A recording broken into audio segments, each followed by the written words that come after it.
8-9 वर्षाच्या आपल्या चिमुरड्या मुलाला बोटाशी धरून बेंजामिन फ्रँकलिन एक दिवस फिरायला बाहेर पडला. काही थोडं अंतर चालून जात नाही तेवढ्यात सोसाट्याचा वारा सुटला. आभाळात काळ्याकुट्ट मेघांची एकच दाटी झाली. पावसाची चिन्ह दिसायला लागली. ढगांचा गडगडाट सुरू झाला आणि लक्कन एक तेजाचा लोळ आकाशात चमकून गेला. त्या चिमुरड्या पोरानं विल्यमनं आपल्या वडिलांना विचारलं, आता आभाळात चमकलं ते काय होतं?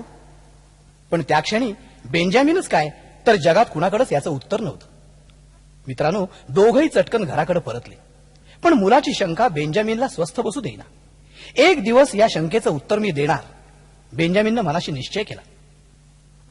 अगदी सर्रास आढळणारी ही घटना, आकाशात झळाळणारा तो लोळ म्हणजे वीज, हे आता मित्रांनो आपल्या सगळ्यांनाच ठाऊक आहे.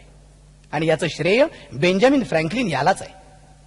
मुलाच्या शंकेचं समाधानकारक उत्तर द्यायचं या ध्येयानं झपाटून गेलेल्या बेंजामिन फ्रँकलिन या अमेरिकन स्वातंत्र्य लढ्याच्या सेनानीनं भल्या भल्या शास्त्रज्ञांना न सुटलेला कूटप्रश्न चुटकी सरशी सोडून दाखवला.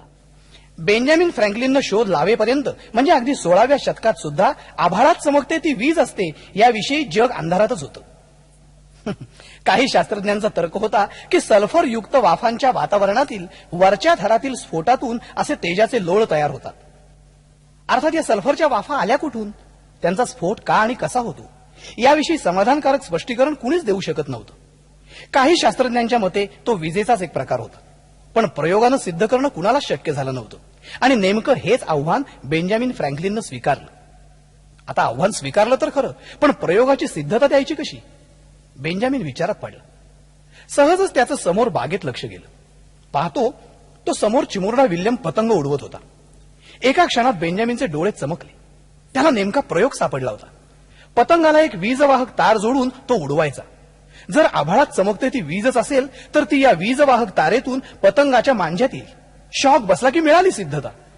प्रयोगाची कल्पना तर अफलातून होती, पण एक धोका होता. खरंच जर आभाळातील वीज मांज्यात उतरली तर विजेचा शॉक बसून प्राण जाण्याचा धोका होता. पण बेंजामिननं हाही धोका पत्करला. शास्त्रीय सिद्धतेपुढे त्याला स्वतःच्या प्राणाची सुद्धा किंमत वाटत नव्हती. अर्थातच आपल्या चतुरस्त्र बुद्धीच्या जोरावर त्यानं याही समस्येवर उपाय शोधला. बेंजामिननं कागदाचा एक प्रचंड मोठा पतंग बनवला. त्या पतंगाच्या वरच्या टोकाला वीजवाहक धातूची एक लांब तार जोडून दिली. ही तार जणू काही वीज गोळा करणार होती. तिथून थेट ती वीज मांज्यात येणार होती. याही ठिकाणी विजेचा झटका टाळण्यासाठी बेंजामिनने एक युक्ती केली. पतंगाचा मांजा त्यानं धातूच्या एका पट्टीला बांधला. त्या पट्टीच्या दुसऱ्या बाजूला रेशमाची एक रिबन बांधली. रेशमातून विद्युत प्रवाह जाऊ शकत नाही, त्यामुळे शॉक बसायचा धोका कमी झाला. सगळी सिद्धता पूर्ण करून वादळी पावसाच्या काही काळ आधी बेंजामिननं हा पतंग आभाळात उडवायला सुरुवात केली. काही क्षणातच आभाळात तेजाचे लोळ चमकू लागले. बेंजामिननं अत्यंत उत्सुकतेनं रेशमाची रिबन न्याहाळली तर रेशमाचे तंतू ताठ उभे झालेले. याचाच अर्थ त्यात नक्कीच विजेचा प्रवाह आलाय. आता मांज्याला हात लावायचा का नाही? बेंजामिन विचारात पडला. प्राण जाण्याची पुरेपूर शक्यता होती. क्षणाचाही विलंब न करता बेंजामिननं मांजा हातात घेतला आणि विजेचा जबरदस्त झटका त्याला बसला. काही क्षणानं तो भानावर आला आणि चिमुरड्या विल्यमला घेऊन अक्षरशः नाचू लागला. आकाशातील विजेचा शोध त्याला लागला होता. पुन्हा पुन्हा हा प्रयोग त्यानं करून पाहिला. विजेचा प्रत्येक धक्का त्याला अधिकाधिक आनंद देत होता. कारण जगाला आकाशातील लोळ म्हणजे वीजच याची परिपूर्ण सिद्धता बेंजामिन फ्रँकलिननं दिली होती. 17 जानेवारी 1706 रोजी जन्मलेला हा महान शास्त्रज्ञ वयाच्या 84व्या वर्षी म्हणजे 17 एप्रिल 1790 रोजी मरण पावला. इतका अद्वितीय शोध लावणारा हा संशोधक अमेरिकन स्वातंत्र्य लढ्याचा शिल्पकार होता. अमेरिकेची राज्यघटना बनवण्यात त्याचा सिंहाचा वाटा होता. जगातल्या अत्यंत थोर मुत्सद्द्यात त्याची गणना करण्यात येत होती. शास्त्रीय संशोधक हे या अष्टपैलू व्यक्तिमत्वाचं केवळ एक अंग होतं.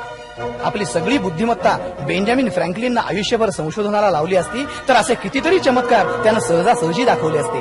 इतकी अद्वितीय बुद्धिमत्ता बेंजामिन फ्रँकलिनच्या ठायी नक्कीच होती.